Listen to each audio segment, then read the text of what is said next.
Welcome to the Psyched to Practice podcast, a podcast designed to blend information, resources, and collaboration to energize your practice and your life.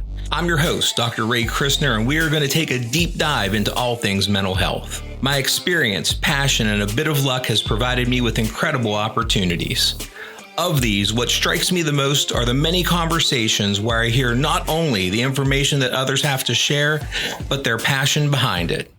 On this podcast, I'm looking to bring you this same experience. We'll talk with experts, practitioners, each other, and most importantly, you. Now, get ready. Let's get psyched to practice.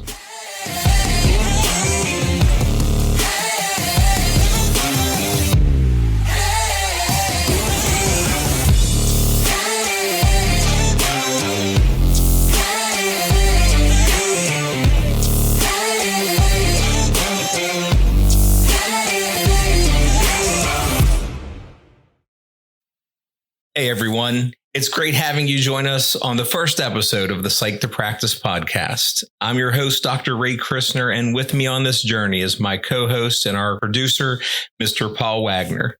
Paul, we are finally here. Yeah, we've made it. I know a long time coming here with a lot of things having to happen in the background, but here we are, our very, very first episode. It is. And after months of planning, I'm ready to launch. And I know with that, we were wanting to talk about what you can really expect from this podcast. A part of that is going to be interviews with different professionals. A part of that is going to be us covering broad topics, in-depth topics, topics both focusing in on psychology as well as broader business practices. But one thing that we are really wanting to bring to this show is, especially if there's a guest, being able to hear a bit of their backstory and not just the information they have to present. And as a part of that, we think it's only fair for you to hear our backstory and really what got us into this field. And so, Ray, do you mind if I ask, what got you into the field of psychology? Yeah, I think that's the uniqueness of our show, right? That we're going to be able to share stories with each other. And so for me, it's interesting. I'm not the guy that thought I was going to go into psychology. I went to college, had no idea what I wanted to do, took a lot of classes and a lot of different majors from English to mortuary science. And then I finally took an intro to psych class. And that's really what really kind of got me started in this field. And what I was interested in was the fact that it was a class that I really started applying kind of every day. Like I started learning different concepts and how that works in just simple things like advertisements and everyday life, how psychology impacts it. So I got excited. I got kind of psyched about it really early on. And that led me into doing some training and internships in a state prison is where I kind of started. And when I was there, I had a person I was working with in an anger class talk to me about working with children. And that really was the deciding factor for me to do grad school. And so I became a school psychologist and did that for a while, and along the way got my doctorate in clinical psychology, and the rest is kind of history. It was just a bunch of great opportunities and chances to talk with a lot of wonderful people in this field that got me along my path. And now I have the opportunity to work every day with patients and different companies to bring psychology to life.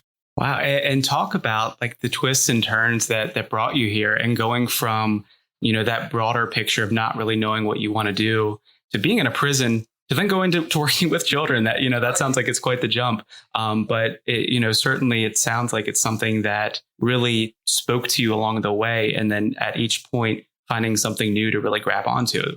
Yeah, I think that's what really keeps me going. After almost 30 years of working in this field, every day I'm excited about coming to work. And part of that's because I think psychology is applied in so many different ways, and I have opportunities to work with different people.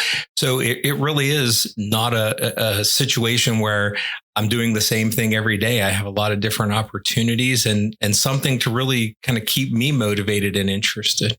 So Paul, what about you? So kind of an interesting and in some ways very similar experience. Growing up, really didn't have any direction of where I wanted to go.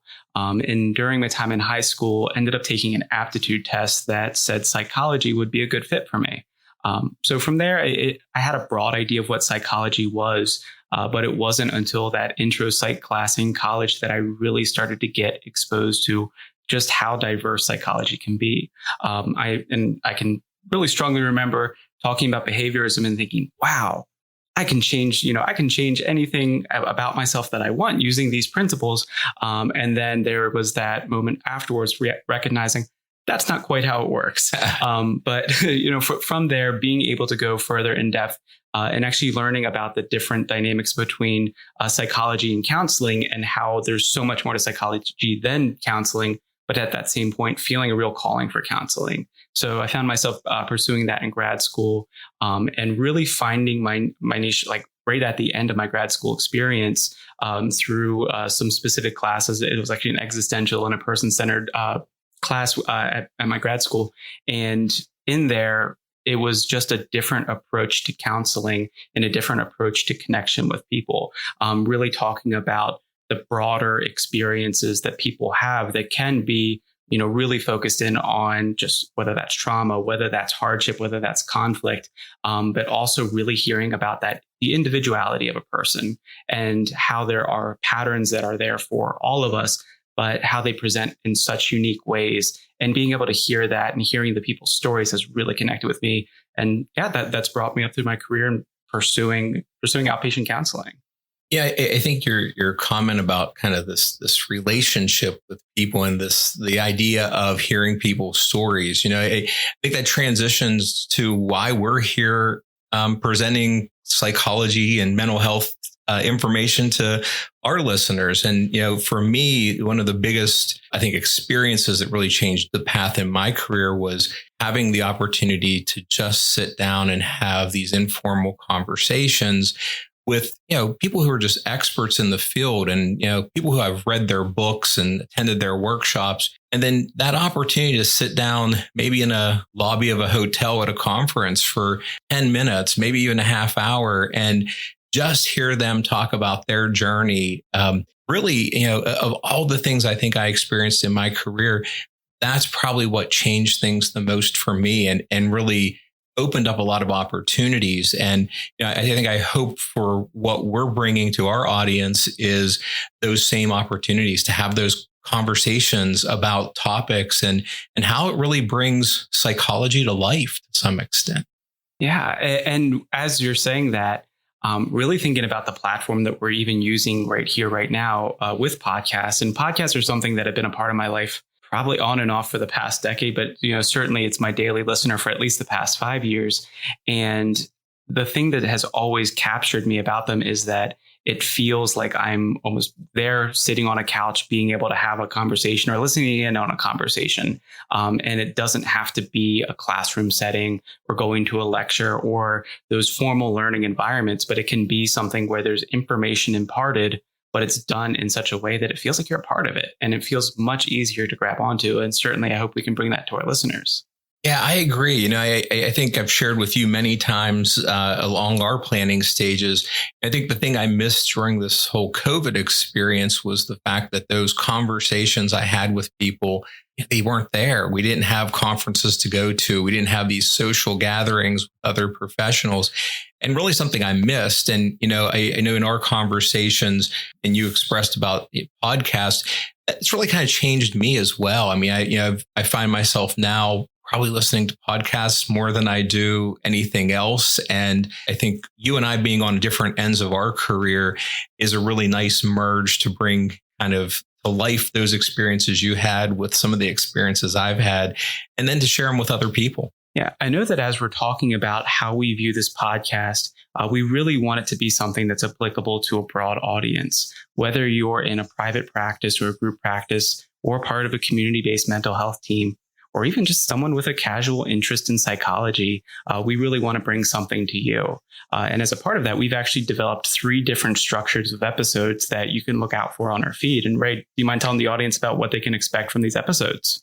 Sure. I think as we've been planning through this, and really looking at having a diverse audience, there were kind of categories we thought would be most fitting. And So when you're listening to the podcast, you'll be able to find episodes that are divided into certain categories. One of those being what we refer to as business in practice. And business in practice really is for those individuals who maybe do have a private practice or are part of a private practice, and even those who are working for other agencies to learn different aspects about what we do from the back end, as far as like maybe billing or things around how we should do good notes or good documentation, maybe even things like legal or ethical issues that might be of interest for individuals. And our second group is our practice in action episodes. And for those, we're really going to take kind of a dive into some different topics that are specifically related to various aspects of psychology. One of our first episodes are going to be simply on psychology of words and why words matter and how that has an impact, not only in what we do professionally, but just in everyday life. So we're going to take different aspects that psychology brings and talk about how we bring those to an everyday situation. And then finally, our last kind of group of episodes fall into what we call our masters in practice. And this is one I'm really excited about. And we are going to bring some experts that have specific areas of research or expertise in clinical practice that we're going to spend some time interviewing them and getting their backstory and trying to understand what they do in their career that maybe will enhance what we do as far as our practice of psychology, or maybe just helping others understand broader topics. And as a part of that, we're not wanting to give those names away quite yet, but we do have quite the lineup here, and we're really excited to be bringing on just a diverse group of guests here, as well as talk about what you can really see coming up next. And as Ray said, our first episode that we're going to be launching on the feed beyond this intro episode is going to be talking about words. And I think the title that we've landed on is Words Matter. Right. So, certainly hoping that you can just keep on listening right after here and jump right on into that episode. And with that, Ray, we don't want to hold people up from that next episode. So would you mind taking us out? Sure, Paul. We hope that this episode got you psyched to practice, and we want to thank you all for listening. If you're interested in hearing more or staying up to date with what's going on for psyched to practice, including our practice consultation services, you can visit our website at psychedtopractice.com, or you can follow us on all social media by searching Psyched to Practice. If you enjoyed this episode, please share with others you know who have an interest in psychology or mental health. Be well and stay psyched.